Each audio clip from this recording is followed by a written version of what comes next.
वंदितु सौवसिद्धे ध्रुवमचलमणोवमंगदिं पते ओचामि समय पावड मिनमो सुध केवली वणिनम नमः समय साराय स्वानुभूत्या चकासते चित्स्वभावाय भावाय सर्वभावांतरचिदे।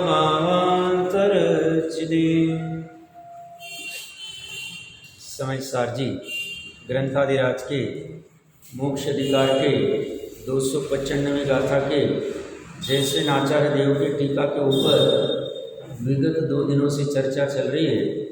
अंतिम 4 लाइन में बहुत गजब की बात कर रहे हैं वो। वहाँ पे भेद ज्ञान श्रेणी में उन्होंने सम्यक दर्शन और सम्यक चारित्र को भी लिया है सम्यक ज्ञान के साथ में, और उसकी हमने विस्तार से चर्चा की।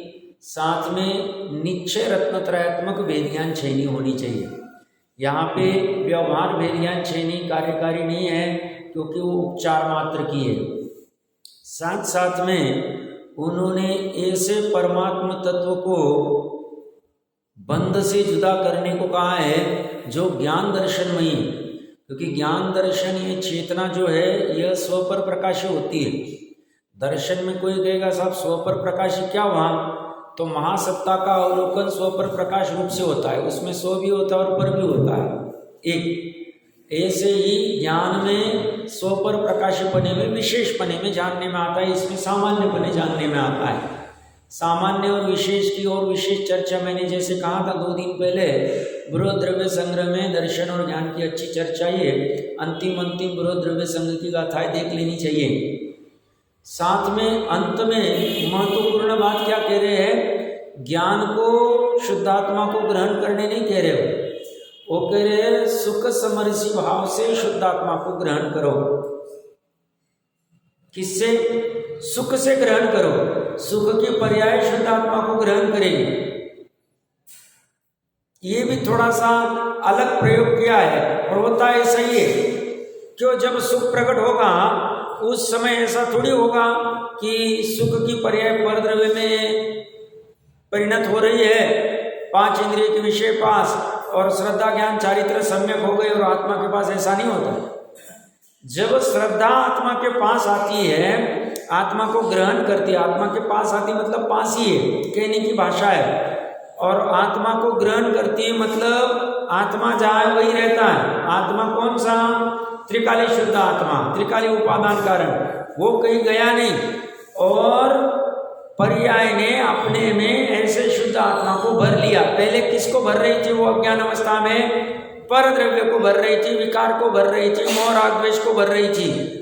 अब वही पर्याय त्रिकाली शुद्ध आत्मा को भर रही है, तो श्रद्धा ने भरा तो ज्ञान भी भर लेता है, चारित्र भी भर लेता है, सुख भी भर लेता है। और सुखी होने के लिए शुद्ध आत्मा को ही ग्रहण करना पड़ेगा। क्यों? क्योंकि उन्होंने वो जब शुद्ध आत्मा को ग्रहण करती है तो उसका लक्षण क्या कहा? वीतराग, सच, परमानंद, ये तीनों लक्षण उसमें होंगे। कौन से किस में होंगे? सुख के पर्याय में। कौन से सुख के पर्याय में? जो समरसी भाव रूप से, समरसी भाव मतलब एक में होके, यूनाइट होके, भिन्नता रही नहीं अभी, पहले भिन्नता थी। पहले वो त्रिकाली शुद्ध आत्मा का तिरस्कार हो रहा था। सुख की पर्याय भी, सुख की पर्याय मतलब सुख गुण की पर्याय भी अनादि काल से अज्ञान अवस्था से अपने त्रिकाली शुद्ध आत्मा का तिरस्कार कर रही थी, और वो ऐसा मान रही थी इस माइंड से मुझे सुख मिल जाएगा, इस पकवान से मुझे सुख मिल जाएगा, इस वस्त्र से मुझे सुख मिल जाएगा, इस दृश्य से मुझे सुख मिल जाएगा, इस संगीत से मुझे सुख मिल जाएगा, इस गंध से मुझे सुख मिल जाएगा, ये गंध से दुख मिलता है, ये संगीत से दुख मिलता है। ऐसे उसकी सुख दुख की कल्पना पर द्रव्य के संदर्भ में थी। कब से? अनादिकाल से। और ये भ्रम कब मिटा? जब ज्ञान ने निर्णय किया और श्रद्धा ने उसके ऊपर साइन कर दिया। हाँ, ये ऐसा ही। क्या कैसा है? ये शुद्ध आत्मा है, ये बंध है, इसको ग्रहण करना चाहिए, इसको ग्रहण, इसका त्याग कर देना चाहिए। बंध में पूरा 3 लोक 3 काल आ जाएगा और शुद्ध आत्मा में मात्र अनंत गुणों का समरूप अपना द्रव्य आएगा, एक ही वस्तु आएगी, इसमें 2 वस्तु नहीं रहेगी। गजब का कमाल किया उन्होंने, 4 चीजें 4 लाइन में महत्वपूर्ण दे दी। सुख ग्रहण करता है आत्मा को, सुख की पर्याय ग्रहण करती है, सुख गुण तो ग्रहण कर ही रहा है, क्योंकि सुख गुण और शुद्ध आत्मा एक ही तादाद में। क्यों? शुद्ध आत्मा किसे कहते हैं? दृष्टि का विषय किसे कहते हैं? ज्ञायक किसे कहते हैं? अनंत गुणों के समूह को, उसमें पर्याय नहीं। पर्याय को क्यों नहीं रख रहे साहब? पर्याय की क्या गलती? पर्याय का स्वभाव उत्पाद होने वाला है, पर्याय का स्वभाव क्षय होने वाला है, न्याय नाश होने वाला है। नाशवान चीज हमें क्या कल्याण कराएगी? हमारा कल्याण तो जो अनादि से जैसा है अनंत काल तक वैसा ही रहेगा, उस वस्तु से हमारा कल्याण होगा। और वो कह रहे हैं आत्मद्रव्य के लिए आत्मा से, आत्मा के द्रव्य क्षेत्र काल भाव से जो भिन्न सभी वस्तुएं, ऐसा अनादि अनंत कोई भी नहीं है। सभी वस्तुएं पर द्रव्य संयोग मात्र है, पर्याय मात्र है, एक क्षेत्रागा मात्र है, संश्लेष संबंध मात्र है। और आत्मा में भी पर्याय अनादि अनंत नहीं है, अनंत गुणों का समूह शुद्ध आत्मा ही है। इसीलिए कुछ भी करके मरण आया तो चलेगा, एक बार के लिए शुद्ध आत्मा को ग्रहण कर लो। भले ही सुख की पर्याय ग्रहण करे, ज्ञान की पर्याय ग्रहण करे, श्रद्धा की पर्याय ग्रहण करे, बट उसे केवल इन्हें सर्टिफाई करना चाहिए कि हाँ, इनके ज्ञान, दर्शन, सुख, चारित्र, श्रद्धा और आदि की पर्याय ने शुद्ध आत्मा को ग्रहण कर लिया। ऐसा ग्रहण करने की बात कर रहे हैं, ऐसा निश्चय वाला ग्रहण की बात चर्चा चल रही है। उसके लिए क्या करना पड़ेगा? उसके लिए वो कह रहे हैं सुख के लक्षण में सुख को वितरागी होना पड़ेगा। वितरागी होना पड़ेगा मतलब 3 लोक 3 काल बाहर में खड़ा हो जाए। किसके लिए? सुख की पर्याय के लिए। सुख की पर्याय ऐसा परिणत होगी कि मुझे अभी पर द्रव्य से सुख नहीं मिल रहा है। वो जानती कुछ नहीं, सुख की पर्याय जानने का काम मात्र ज्ञान की पर्याय करेगी। क्या कह रहा हूं?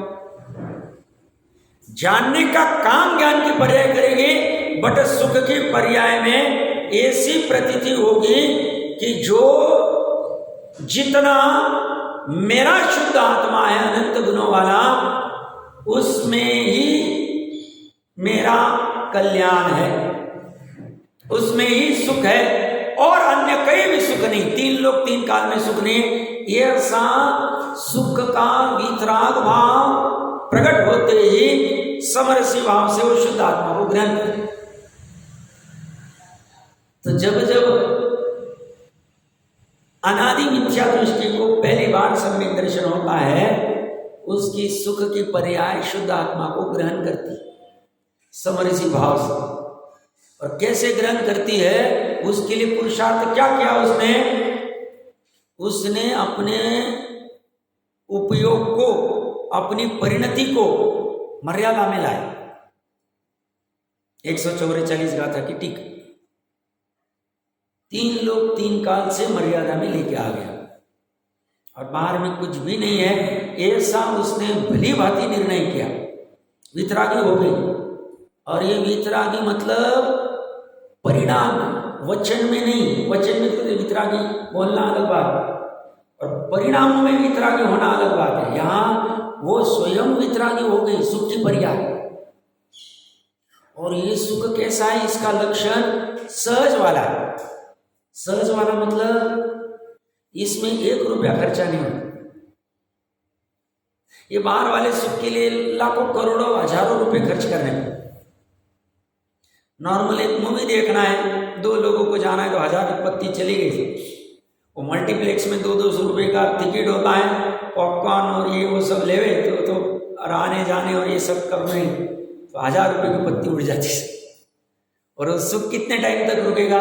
और उल्टा वहाँ से वो मूवी फिल्म देख के और नया खिंचाएगा, ऐसा ड्रेस मुझे लेना है, वो ड्रेस है 10,000 रुपये का, ऐसी साड़ी मुझे खरीदनी, और वहाँ से वो नया लेके आ जाएगा, ऐसी कार खरीदनी, वो कार 50 लाख की। अब 50 लाख रुपये अभी है नहीं, तो उसमें चोरी मारी करके पाप का बंद करके वो 50 लाख की गाड़ी खरीदेगा, और वो खरीदेगा, भोगेगा कि नहीं भोगेगा, बट ये बंद तो कर ले।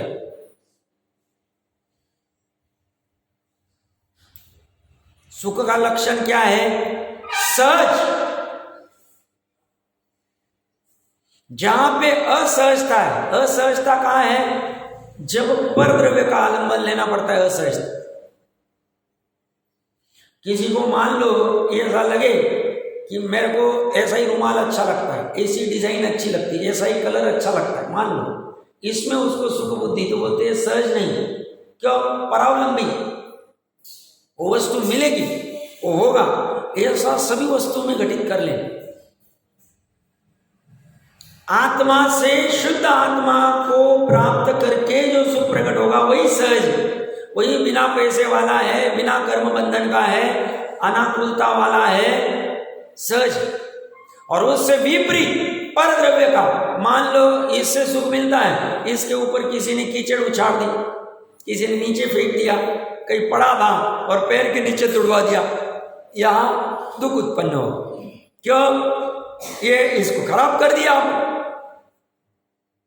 ऐसा सब में लगा लेना, सब में लगा लेना।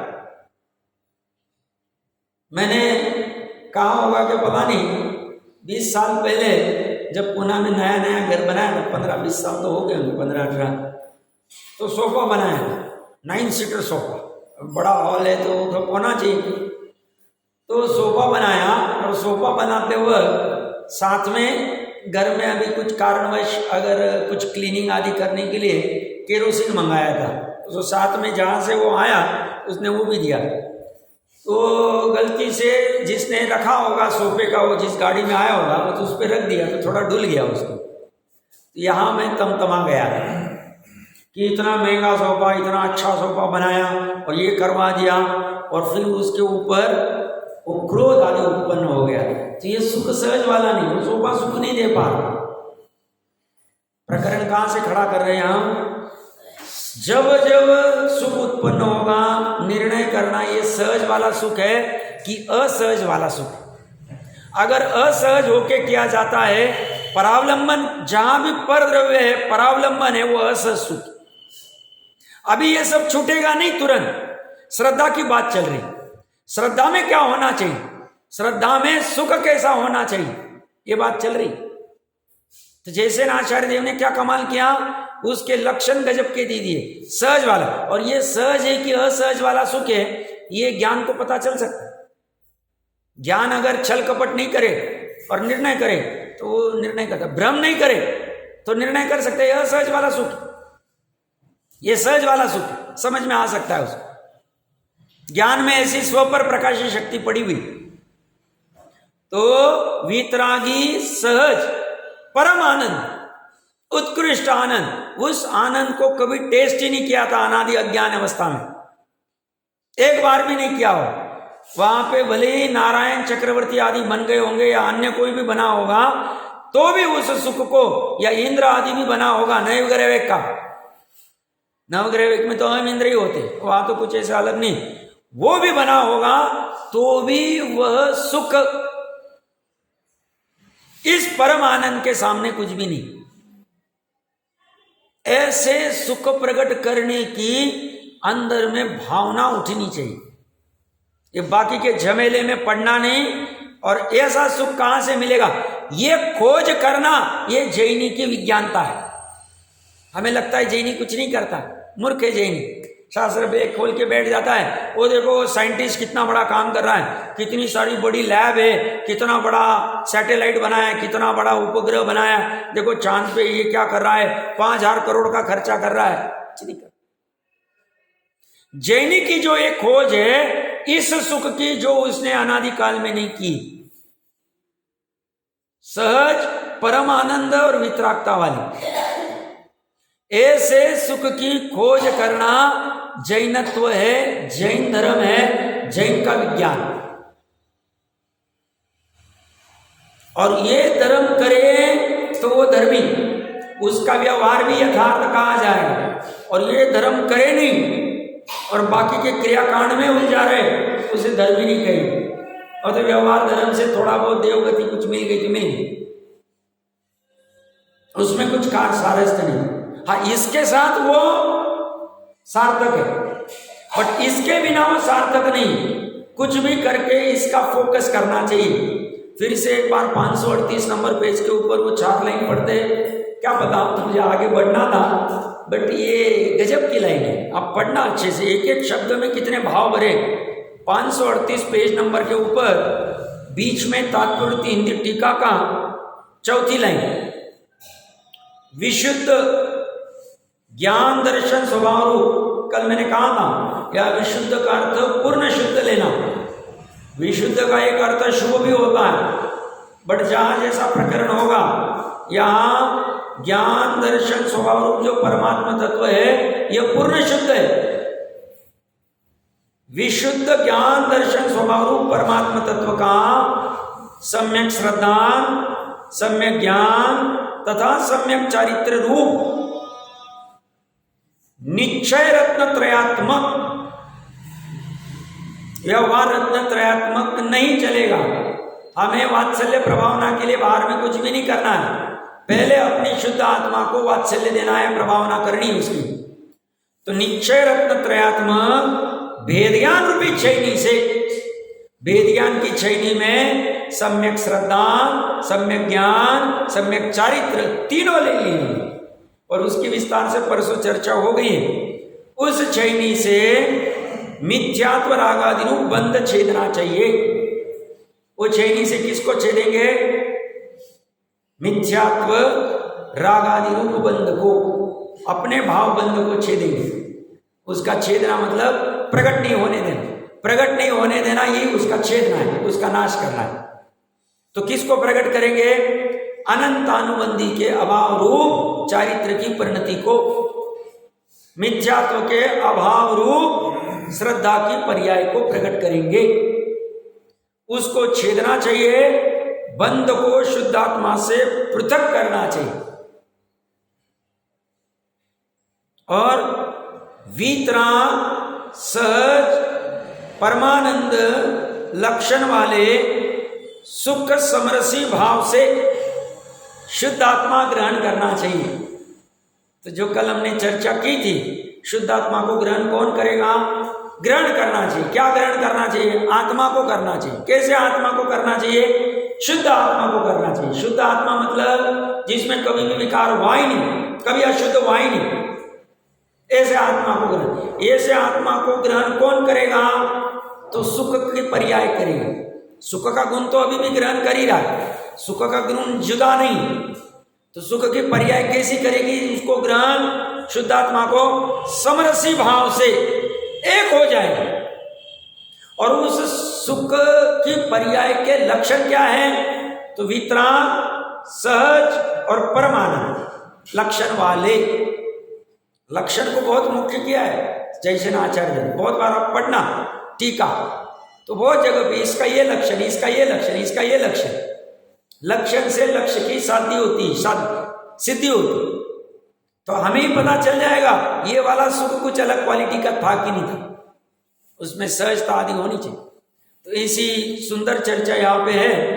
आगे की 296वीं गाथा में आचार्य देव कहना चाह रहे, आत्मा और बंध को प्रज्ञा के द्वारा भिन्न तो किया हमने, परंतु आत्मा को किसके द्वारा ग्रहण किया जाए? फिर से वापिस वही चर्चा आएगी। कौन सी? जो चर्चा हमने 294वीं गाथा में की थी। बंध को छेदने का साधन भी ज्ञान है और आत्मा को ग्रहण करने का साधन भी ज्ञान है।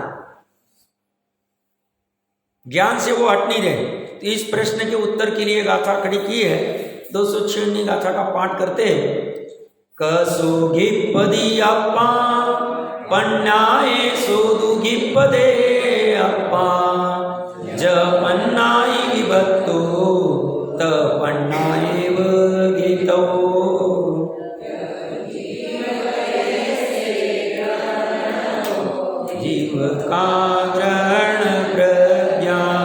से जो अलग प्रज्ञा से किया त्यो ग्रहण ज्ञानी से। वो कह रहे एक से ही तुम्हारा काम हो जाए, अलग तुमने प्रज्ञा से किया और ग्रहण भी प्रज्ञा से ही होगा। ये दोनों मैंने कहा था तीनों एक साथ होते, ये तो दो ही कह रहे हैं, अलग करना ग्रहण करना। मैं तो कर रहा हूं भेद करना, भेद करके फिर अलग किए जाएंगे लक्षणों से। ये आत्मा है, ये बंद है, ऐसा जाना, फिर जान करके जिसको छेदना है उसको छेदा, जिसको ग्रहण करना है उसको ग्रहण करना। तीनों चीजें सही मायने में एक ही समय में होती।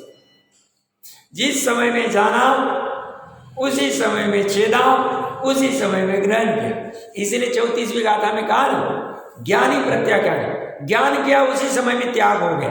तो त्याग करना कुछ अलग से होगा, ज्ञान करना कुछ अलग से, ऐसा नहीं। सूक्ष्मता की बात कर रहे हो। बाकी स्थूल रूप से साहब कहाँ उस चद्दर को तो अभी जाना है उसने, फिर वो उठेगा, घड़ी करेगा, फिर चद्दर का त्याग करेगा। भैया अंदर में उसके आत्मा में त्याग हो गया उसका। हम आत्मा की तरफ देख के कह रहे हैं। वहां चद्दर का उदाहरण दिया धोबी का 34वीं गाथा में, तो वो किस अपेक्षा से दे रहे हैं? ये बाहर की चद्दर के तो जब छूटेगी, जब छूटेगी तो भरत चक्रवर्ती के सही मायने में 6 कण का ग्रहण भी नहीं हुआ, तो 6 कण का त्याग भी नहीं हुआ। साहब क्या बात कर रहे हैं? तो देखो 32,000 ये सब अखाड़ा वखाड़े में उतर रहे हैं। वो जो शरीर की क्रिया कर रही है निश्चय से उसका कर्ता शरीर आदि ही है। तो सब आत्मा ने कुछ नहीं किया, आत्मा के चारित्र गुण का अप्रत्याख्यान वाला विकार किया, मानते हैं। पर हम जो कह रहे हैं 6 कण को ग्रहण नहीं किया, 6 कण को त्यागा नहीं, यह हम श्रद्धा और ज्ञान की अपेक्षा से कह रहे हैं, और चारित्र के अनंतानुबंधी की अपेक्षा से कह रहे हैं। चारित्र ने ऐसी अनंतानुबंधी की कसाई की नहीं कि जिससे उसने 6 कण को ग्रहण करने का भाव किया। तो साहब फिर 60,000 वर्ष तक कैसे चले गए? ऐसा नियोग होता है। क्यों? ऐसे कर्मबाध क्या है? ऐसे मिथ्यात्व के कर्म नहीं, ऐसे अज्ञान के कर्म नहीं, ऐसे अनंत अप्रत्याख्यानावरण चारित्र मोहनीय के कर्म बंधे थे उन पूर्व उदय में आ रहे। आत्मा की तरफ से देखे तो बस चारित्र के उतना विकार उसकी रिस्पॉन्सिबिलिटी, बट वो विकार भी अनंत संसार का कारण नहीं हुआ, उसी भौमोक्ष चले गए। क्यों? जब आयु, क्योंकि शैक श्रद्धा थी तो अनंतानुबंधी में आना ही नहीं था, अनंतानुबंधी आना नहीं था, तो बंध का सवाल ही नहीं। और आयु बंध में भले ही देवगति आदि में बंध भी होवे, सम्यक दर्शन से मुख्यता से देवगति का आयु बंध होता है। अगर मिथ्यात्व अवस्था हो तो सर्वार्थ सिद्धि से आए तो सम्यक दृष्टि थे, तो नीचे गिरने का सवाल ही नहीं। और देवगति के आयु बंध के ऐसे परिणाम ही नहीं हुए जो पर्टिकुलर परिणाम होने चाहिए, लेशा होनी चाहिए, मध्यम प्रकार के जो भी भाव होने चाहिए वो भाव ही नहीं किए। वो जब उनका वो 2/3 पाग होने के बाद में अंतर्मुहूर्त में ऐसे भाव ही नहीं आया, बनेगी नहीं। तो प्रज्ञा से ही उसको अलग करना है। किसको? बंध को। किससे? शुद्ध आत्मा से। चलो साहब बंध को अलग कर दिया, अब क्या करेगी वो पर्याय? अब नहीं, उसी समय में वो आत्मा को ग्रहण कर ले। जैसे ही वो आत्मा को ग्रहण करने जाती है बंध का छेद हो जाता, बंध का छेद। निर्विकल्प जब ज्ञान प्रकट होता है उस समय से तो ज्ञान को कथनचित विकल्पात्मक कहा जाता है, बट मेरी अपेक्षा समझना, जब आत्मा को ग्रहण कर रहा है तो पर संदर्भ के विकल्प नहीं, तो वो क्या हो रहा था? ये अनंत गुणों का समरूप त्रिकाली शुद्ध आत्मा, ये ज्ञान की पर्याय, और ये बंध 3 लोग 3 का। अभी इसका ये अनंतर पूर्वक क्षणवर्ती पर्याय में निरंतर ये क्या, ये क्या, ये क्या, ये क्या, ऐसा भेद ज्ञान निरंतर चल रहा है, तत्व विचार निरंतर चल रहा है। जिनवानी पढ़ रहा है उसके ऊपर विचार कर रहा है, प्रयोजन बुद्ध जो भी तत्व है, और निरंतर सम्यकत्व सन्मुख अवस्था में परीक्षा चल रही। परीक्षा करते करते वो बैठ गया प्रथमोपम सम्यक दर्शन के लिए प्रॉपर ध्यान की अवस्था में, सामयिक आदि में जैसी भी, और उस अवस्था में उसके जो 5 लब्धियां हो रही तब तक विकल्प चल रहे, अभी निर्विकल्प हुआ नहीं। करल लब्धि का अंतिम समय होने के बाद में, अब करल लब्धि का अंतिम समय होने तक ये ज्ञान की परिणति पूर्णता से यहाँ लीन नहीं हुई थी, तब तक चल रहा था प्रोसेस। और जैसे ही प्रथमोपम सम्यक दर्शन का पहला समय आया तो ये यहां से छूट गई, यहां आ गई, एक ही साथ हो, एक ही साथ हो। यहां से वो जो नई पर्याय आई सम्यक दर्शन वाली, उसके पूर्व वाली मिथ्या दर्शन की पर्याय थी। सम्यक दर्शन सम्यक ज्ञान की, वो सम्यक ज्ञान की पर्याय ने मैं आत्मा हूं ऐसा जाना, मैं बंद नहीं ऐसा जाना, उसी समय वो छूट गई, बस एक साथ हो गई निर्विकल्प अवस्था। इसी प्रज्ञा से ही ग्रहण हो, इस ज्ञान से साधन है कि ये तो 3 लोक 3 काल है और ये मात्र आत्मा। सही मायने में ये भी 3 लोक 3 काल नहीं। अभी आगे की जो 297 गाथा है, ये गजब गाथा, गजब गाथा। वो 3 लोक 3 काल तो बाहर में है, आत्मा में तो आया ही नहीं। आत्मा के ज्ञान में मात्र झलकता है, झलकता मतलब जितना क्षेम उतना झलकता है, उसी को हमने कह दिया बंद, और उसमें एकता करना, बस इतनी भूल थी। अब क्या हो रहा है, वो भले ही झलके, अब शुद्ध उपयोग में ये आत्मा ही, बाकी उपयोग में वो लब्धि में चला गया। कौन? ये बंद। ये जो गेय झलक रहे थे, अभी भी झलक रहे गेय झलकना बंद नहीं हुआ। शुद्ध उपयोग की अवस्था में भी गेय झलक रहे, बट वो लब्धि में, उपयोग में आत्मा और लब्धि में वो बाकी के झलक रहे। बट यह मैं नहीं ऐसा जानपना उस ज्ञान की पर्याय को पढ़ा हुआ। कौन सी ज्ञान की पर्याय को? शैक्षम वाली मति श्रुत ज्ञान की पर्याय, ऐसा जानपना पढ़ा हुआ। और क्या हुआ, अब उपयोग यहां से बाहर आ गया, और मान लो शैक्षम सम्यक दर्शन है, अब ये झलक भी रहे ज्ञान में, अब ये उपयोग में, अभी शुद्ध उपयोग नहीं, अभी शुभ या अशुभ उपयोग चौथे गुणस्थान में अंतर्मुहूर्त से बाहर आ गए, बट सम्यक दर्शन गया नहीं। भी उसी समय में भी ये अभी लब्धि में चला गया आत्मा, और अभी उपयोग में कुछ ना कुछ आ रहा है द्रव्य, तो फिर भी ये मैं नहीं हूं ऐसा जानता है, ये मैं नहीं हूं ऐसा जानपना उसी समय पड़ा रहे, चलता रहता उपयोग में, और लब्धि में यही मैं हूं ऐसा जानपना पड़ा है, तभी उसको सम्यक ज्ञानी कहा जाएगा। हम एक एक समय का पकड़ नहीं सकते, हम छदमस्त है नीचे, मतलब केवल एग्जैक्ट पकड़ते। इसलिए टोडरमल जी साहब ने 7वें अधिकार में समझाया हो, निश्चयाभासी भैया कब सम्यक दर्शन कभी तेरे को क्या पता, तो पकड़ नहीं सकते। 7वें अधिकार में लिया है, निश्चयाभासी है व्यवहाराभासी के प्रकरण में कहीं ना कहीं लिया हो, तो नहीं कर पाए। मोटा मोटा कह सकते हैं अंदर के, बट उसमें ज्यादा नहीं करना, शांति से रहना, अपना अंदर अपना भोगना, बाहर में जैसी सामान्य चर्चा वैसी करना। अपने सम्यक दर्शन को फैलाने की कोई जरूरत नहीं, अपने पास ही रखो। क्या प्रकरण चल रहा था? तो ये ग्रहण भी यही करेगा, प्रज्ञा की छेड़ी करेगा, इसी ने सब काम किया पूरा साधन। इतना स्वावलंबन की चर्चा है। देखिए गाथार्थ में क्या कहते हैं। शिष्य पूछता है कि सह आत्मा, वह शुद्ध आत्मा कथम, कैसे गृह्यते, ग्रहण किया जाए। छेदने का तो समझ गया, ग्रहण की बताओ अभी।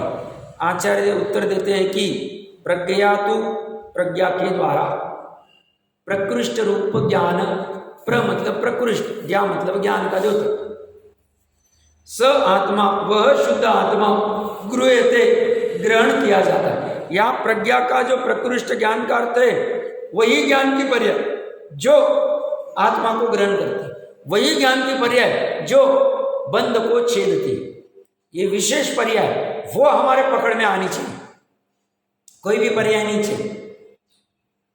तो कह रहे स आत्मा, देखो ऐसी प्रज्ञा की पर्याय, मैं कल परसों से भी कह रहा हूं 2-4 दिन से, 11 अंग 9 पूर्व वाला नहीं कर पाता। मतलब इसमें कुछ विशेष क्वालिटी है, वो होनी चाहिए। 11 अंग के ज्ञान वाला नहीं कर पाता है, गृहीत मिथ्यात्व का त्याग करने वाला नहीं कर पाता है, 28 मूल गुण एकदम शुद्धता से पालने वाला नहीं कर पाता। शुद्धता से मतलब है विकल्पात्मक, जिसे केवली भी कहा नवग्रह के इसी भाव से गया, मासोपासी तप करने वाला भी नहीं कर पाता है। इसका अर्थ ये कुछ अलग क्वालिटी का है, इसकी क्वालिटी समझ में आना बहुत जरूरी। ये विशेष क्वालिटी वाला है, ये कह रहे उसी के द्वारा हो और अन्य के द्वारा नहीं हो। सामान्य हमारी जो प्रज्ञा चलती, हम जो संतुष्ट हो जाते, सब 6 घंटा स्वाध्याय किया, ये भी कर लिया, वो भी कर लिया, वो भी कर लिया, नहीं करना ऐसा नहीं, ये तो करना ही चाहिए, बट उसी में संतुष्ट नहीं होना चाहिए, उससे आगे और सूक्ष्म में और तीक्ष्ण में उतरना चाहिए। मेरा कहने का मतलब ये है, उसी में संतुष्ट नहीं होना चाहिए। तो कह रहे प्रज्ञा के द्वारा वह शुद्ध आत्मा गृह्यते ग्रहण किया जाता है, यथा जैसे प्रज्ञा के द्वारा विभक्त भिन्न किया, जैसे प्रज्ञा से भिन्न किया वैसे उससे जानेंगे, तथा उसी प्रकार प्रज्ञा के द्वारा ही गृहीतव्य ग्रहण करना चाहिए, और अन्य के द्वारा ग्रहण होगा नहीं। और बार बार प्रज्ञा को ही मुख्य कर रहे हैं, क्योंकि प्रज्ञा ग्रहण करने के साथ में, छेदने के साथ में जान भी सकती है कि काम बराबर हुआ कि नहीं हुआ, ये उसका कमाल। जैसे घर गृहस्थी के हम कार्य करते, व्यापार आदि के कहो या माता बहने कुछ सब्जी रोटी या कुछ पकवान बनाना, तो ये काम ज्ञानी कर पाता है कि ये मान लो पकवान बनाना है, ये पकवान बनाने में कौन सी वस्तु लगेगी, ये वही वस्तु है क्या नहीं, और वो डालने के बाद में ज्ञानी जान पाता है हाँ यही वस्तु है, इसकी टेस्ट भी ऐसी आ रही है और ऐसी आनी चाहिए, या ऐसी नहीं आ रही, ये कहाँ पता चलता है, ज्ञान में पता चलता है। उस वस्तु को भी पता नहीं चलता है, उस हाथ को भी पता नहीं चलता है, क्योंकि हाथ भी जड़ है, वस्तु भी जड़ है, ज्ञान जान पाता है। उस रसना इंद्रिय को भी जानने भी नहीं आता है, उसका स्वाद लेके कि हाँ ये वैसा ही स्वाद है बराबर एकदम, नहीं जानने, ज्ञान को जानना, इसलिए इसको मुख्य किया है, ये मुख्य करने योग्य है। देखिए टीका में क्या कहते हैं, यह शुद्ध आत्मा किसके द्वारा ग्रहण करना चाहिए, प्रज्ञा के द्वारा ही। जहां जहां ही लगा है वहां ब्रेक लगाना, मतलब सम्यक शास्त्रों में जहां ही लगाया मतलब सम्यक एकांत है, और अन्य से होगा नहीं, इसी से काम होगा, ये नक्की कर ले। प्रज्ञा के द्वारा ही यह शुद्ध आत्मा ग्रहण करना चाहिए, गुरु के द्वारा शुद्ध आत्मा ग्रहण नहीं होगा। तीर्थन करके शमो शरण में जाके आत्मा ग्रहण नहीं होगा, निमित्त रूप में रहे तो रहे। आज तक जितने भी अनंत जीवों ने शुद्ध आत्मा को ग्रहण किया है, प्रज्ञा के द्वारा ही किया, अपनी स्वयं की प्रज्ञा। भले बाहर में किसी के समोशरण होगा, किसी के जिनबिंब होगा, किसी के गुरु का उपदेश होगा, किसी के शास्त्र होगा, किसी के क्या होगा, उससे हमें मतलब नहीं। क्यों?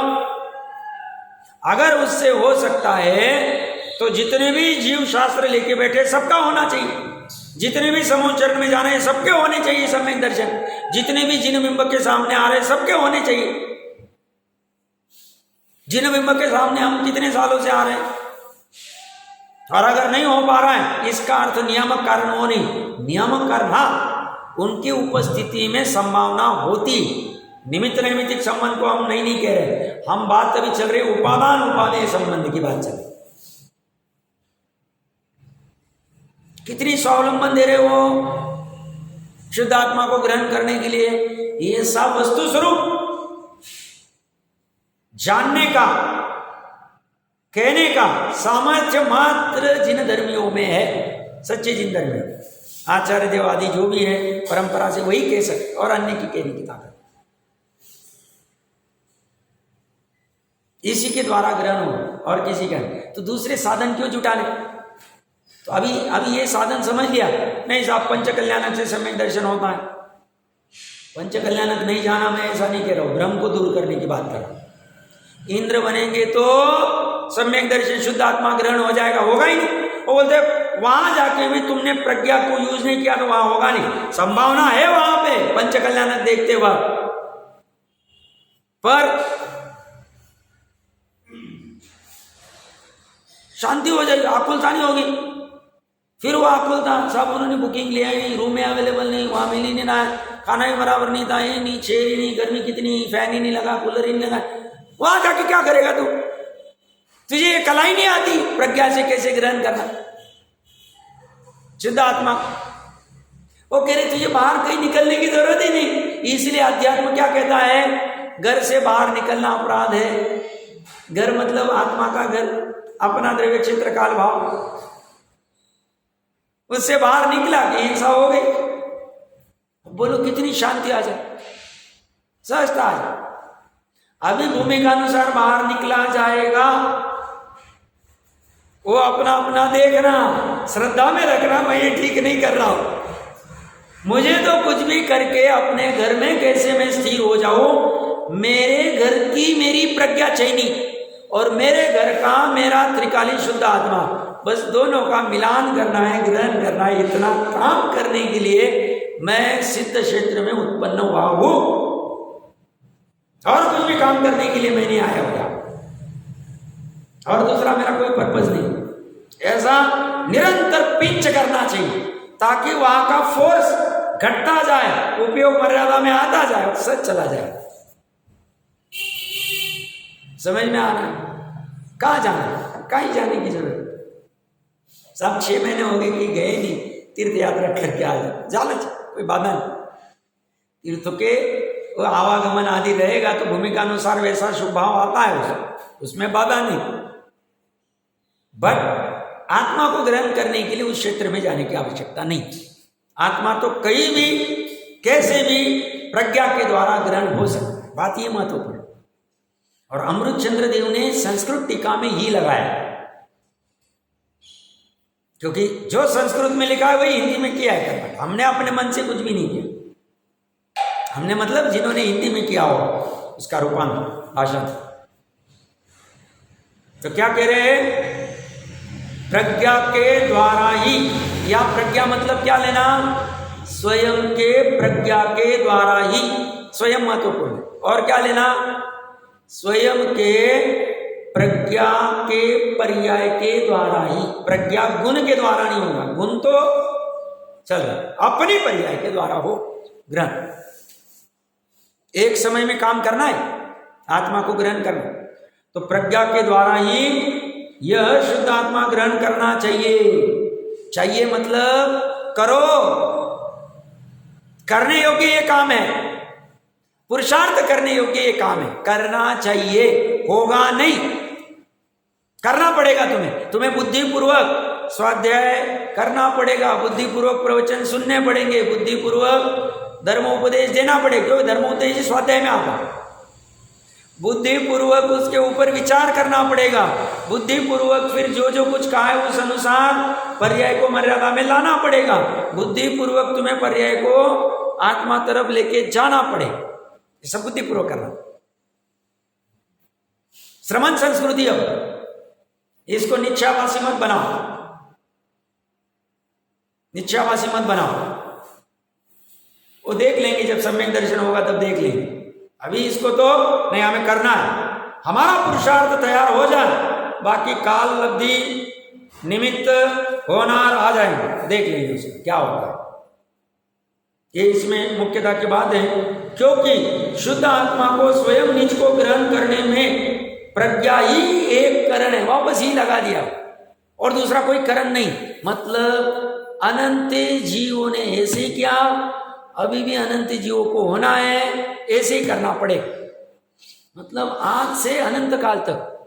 और यही उपदेश महाविदेश क्षेत्र में भी चल रहा है, यही उपदेश अनादिकाल से महाविदेश क्षेत्र में चल रहा है, अनंत काल तक निरर्थक ऐसा ही उपदेश चले कि तुम्हें काम करना है तो प्रज्ञा ही कारण है। मोक्ष प्रकरण क्या चल रहा है, मोक्ष का चल रहा है, मोक्ष सवर निर्जर, सवर निर्जर भी मोक्ष इसी से होगी, एक ही कारण है।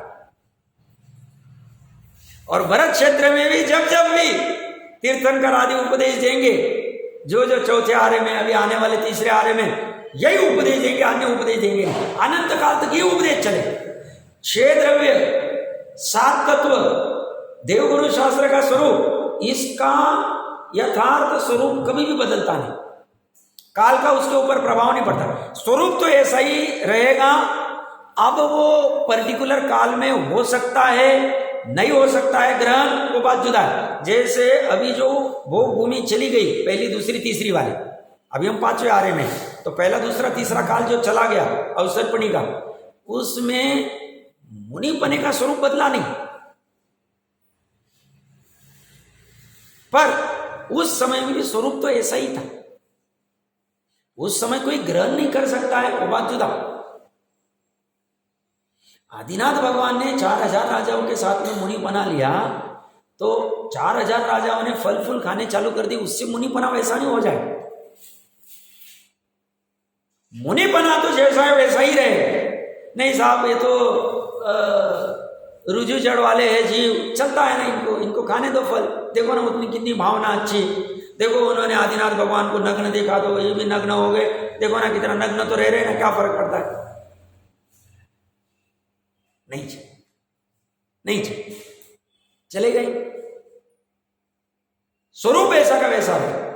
फिर भले ही चौथे आर्य में हो या आदिनाथ भगवान के समय में देव आ गए, उनको ताड़ना दी, फिर वो अभी पंचम काल में तो आएंगे नहीं, क्योंकि वो तो कह कि अब जैसी हो गया अभी तो आएंगे नहीं। 16 स्वप्न में आते देव, अभी जाने तो डूबने दो, इनकी योग्यता ही डूबने की, हम क्या करें। इनकी जैसी गति, इनको ऐसी मति सूझ रही, इनकी गति अच्छी होगी तो अच्छी मति सची, यथार्थ स्वरूप समझेंगे। इनकी गति अच्छी नहीं तो इनको उल्टी उल्टी बुद्धि सूझेगी, डूबने दो। तो आएंगे, तो जिसको डूबना है वो तो डूबेगा, वो तो सही धर्म में आके भी डूबेगा। और जिसकी गति अच्छी होनी है उसको अच्छे, तो वो दूसरे में भी आके ग्रहण कर ले, स्वामी जी आदि या जो भी होगा वो कर ले, और सही वाला भी वो उल्टे मार्ग में लग जाए। तो काल का प्रभाव 7 तत्वों के ऊपर, द्रव्य गुण पर्याय के ऊपर ही ना, मतलब जो भी स्वरूप है, या आपका 6 द्रव्य के ऊपर, या आपका देवगुरु शास्त्र के ऊपर नहीं पड़ता, चेंज नहीं हो। ये जो गुणस्थान आदि की जो प्रक्रिया होती है, मार्गना स्थान, ऐसा कैसा है, इसमें कुछ फर्क नहीं पड़ता, स्वरूप यही चले। तो ऐसे उपदेश यही चले। इतना इजी, मैं बोलते इतना इजी धर्म है, क्या काम मोक्ष किससे होगा बोलते, सवर निर्जरा किसे, मोक्ष मतलब यार दृष्टि मोक्ष की बात करें। दृष्टि मुक्त मतलब चौथे गुण स्थान में दृष्टि मुक्त हो जाओ, कि दृष्टि में अभी भ्रम नहीं रहा, ये वाली नहीं, ज्ञान दृष्टि की बात करें, ज्ञान और श्रद्धा दृष्टि की बात करें, तो उसमें भ्रम नहीं रहा। उसको दूर करने का कितना सोपा उपाय, आत्मा और बल, इन दोनों को स्वलक्षण से जानो। जानो मतलब ज्ञान की पर, 3 में काम हो रहा है। और बंध को छेदो, उससे विरक्त हो जाओ, और आत्मा से कल्याण होने वाला है, शुद्ध आत्मा को ग्रहण करो। इसमें करने वाला और जिसमें किया जा रहा है दोनों एक है। ये तो पहले से ही जुदा था, इसे कुछ करना ही नहीं साहब। जीव में जो राग उत्पन्न हो तो वो तो शुद्ध आत्मा से तो जुदा ही था ना, भाव कर्म भी जुदा ही शुद्ध आत्मा से, और वो मरने वाला, अगले समय में पर्यानाश होने वाली मोह राग द्वेष, तो जुदा था ही, बस ज्ञान ने उससे जुदापन किया। ज्ञान अनादि काल निकल जाता है, इस परावर्तन के परावर्तन निकल जाते, और इतना इजी काम कितना कठिन बना दिया। धर्म के नाम पे कितनी क्रियाकांड चालू हुई। पहले तो धर्म के नाम पे पाप को ही धर्म समझने लगे, मतलब यज्ञ आदि करो, ये करो, उससे धर्म हो जाएगा। देखो कैसे उल्टे उल्टे धंधे चालू कर दी। 363 मत खड़े हो गए, धर्म के नाम पे क्या क्या क्रिया, मतलब पाप हिंसा आदि करके भी वो करने लगे। अच्छा, सच्चे धर्म में, धर्म के नाम पे मजबूरी में ये वाला धर्म जब तक नहीं समझ में आता तब तक दान व्रत शील तब खड़े करने पड़े। फिर दान में आर दान, औषधि दान, ये दान, फलाना दान, ढिकना दान, फिर ये पात्र होना चाहिए, पात्र के ऐसे गुण होने चाहिए, और दातार के ऐसे गुण होने चाहिए, और ये ऐसी भक्ति, नवदा भक्ति पूर्वक तुम्हें ऐसे ही करना पड़ेगा, वैसे ही करना पड़ेगा। फिर वो कितना कड़ा कर दिया। मुनि के लिए 28 मूल गुण, 84 लाख उत्तर गुण, श्रावक के लिए 11 प्रतिमा। फिर ऐसा नहीं चलेगा, इसकी मर्यादा इतनी, इसकी मर्यादा इतना, सब खड़ा करना पड़ा। क्यों? ये समझ में आता नहीं, सरल है, समझ में नहीं आता। निश्चय धर्म इतना ही, फिर व्यवहार धर्म बहुत सारे खड़े हो जाए, और व्यवहार धर्म में संतुष्ट होता मां अज्ञानी। मुमुक्ष तो इसी में संतुष्ट होता है, इसी का लक्ष्य करता है, और किसी का लक्ष्य नहीं करता है। ये कह रहे हैं ये प्रज्ञा ही एक करण है, जैसे भिन्न करने में प्रज्ञा ही एक करण था,